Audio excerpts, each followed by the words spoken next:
Hello everyone, this is Kavita and I hope you people are good and safe at home. So dear students, in today's video lecture, we are going to start a very new chapter of our geography part, that is the water world. So let's know more about the hydrosphere and water. So without wasting time, let's move towards the video. We all know that Earth is known as the blue planet because 71% of the Earth's surface is covered with water. And suppose if we were an alien visiting the planet, what would we see? We see a giant blue sphere from the space. Not only water is everywhere, but all life depends upon water. The tiniest bacteria and the largest mammals all need water. Water has a great capacity of heat absorption and thus it aids distribution of heat. It is also an excellent solvent and hence converts soluble minerals into their organic forms. Now this enables survival of plants, animals and human life. Let us learn about water cycle.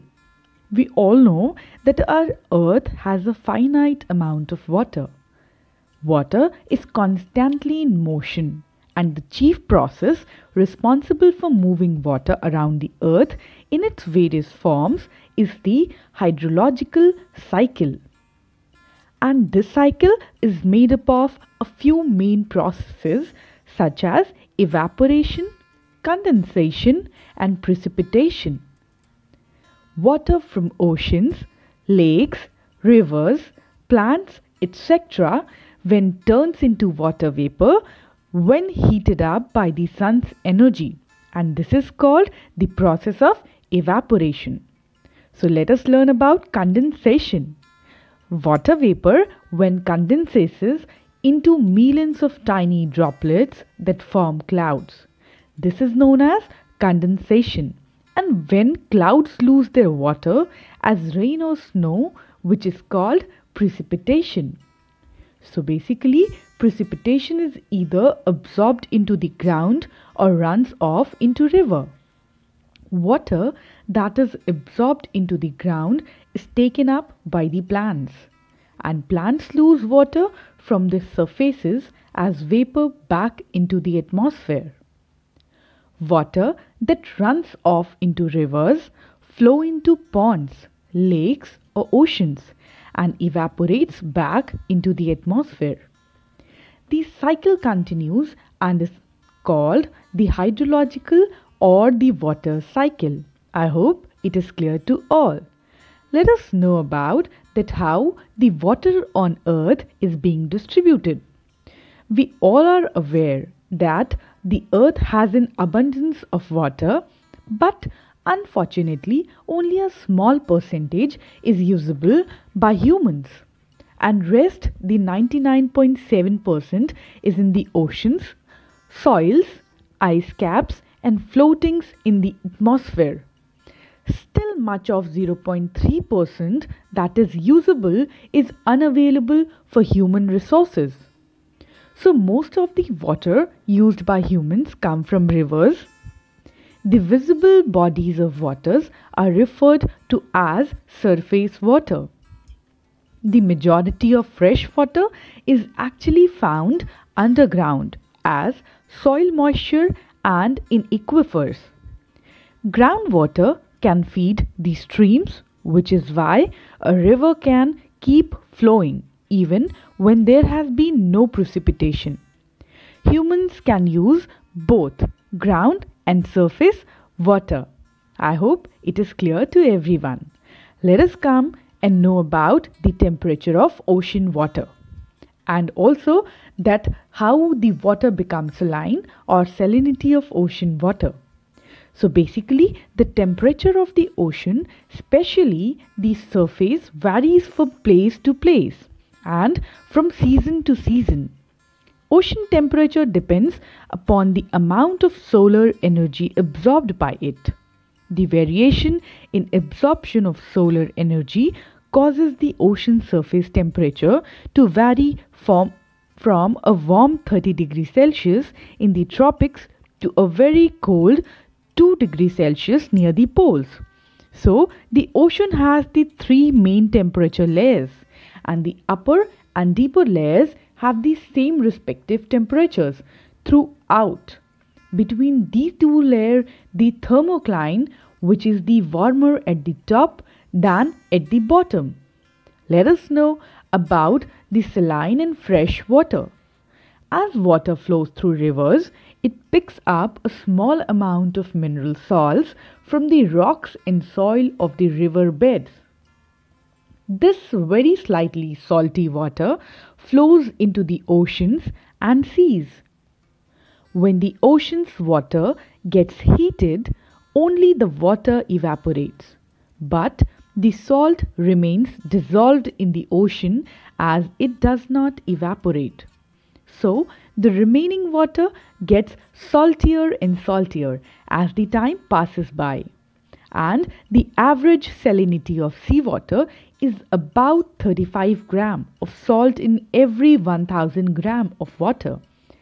Salinity also decreases towards the equator due to heavy rainfall, and the Dead Sea in Asia has the highest salinity of all water bodies on Earth. So basically, the ocean can also be a source of potential dangers to lives and property. Occurrences like hurricanes, cyclones, tsunamis, etc. can be very destructive. Ocean water keeps moving continuously. Ocean currents are the vertical or horizontal movement of both the surface and the deep water. The movement of ocean water can be broadly classified as waves, tides, and currents. And the main factors responsible for causing an ocean current are prevailing winds, variation in temperature and salinity of water, and variations in ocean water density. I hope it is clear. Let us learn about waves also. So when the water on the surface of a sea or ocean rises and falls alternately, it is known as waves. The winds causes waves on the surface of the ocean. The stronger the wind blows, the bigger the waves come. And waves are caused by wind, earthquakes, and gravitational force of the moon and sun. So this was all about waves, and what could be the effect of waves? Let's learn. We all know that on beaches, waves can wear away the land. That means it creates land erosion. Waves can also deposit sand along the shore, that is the deposition. And if they come in at an angle, they can move sand along the coast. For barrier islands, waves can deposit sand on the beaches. Also, waves can change the shape of the barrier islands. Waves can deposit sand in estuaries. So, this was all about waves. Tides also comes in the same category. So, the rise and fall in the sea level is known as tide. It is caused by a giant wave.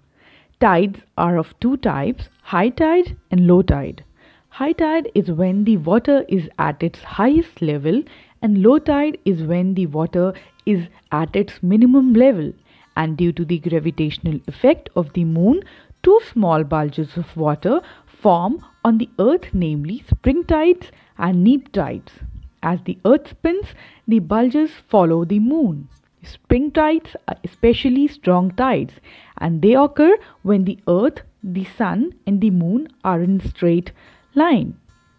So this was basically about the categories like waves, tides, etc. So coming on ocean currents, we all know that ocean currents are a stream of water flowing constantly on the water surface in a definite direction. An ocean current can be warm or cold. There are two types of ocean currents, that is warm currents and cold currents.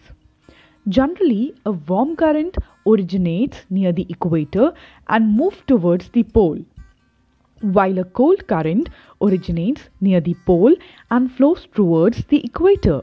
An ocean current is caused by a number of factors such as planetary winds, difference in the temperature and density of seawater, rotation of the earth, etc.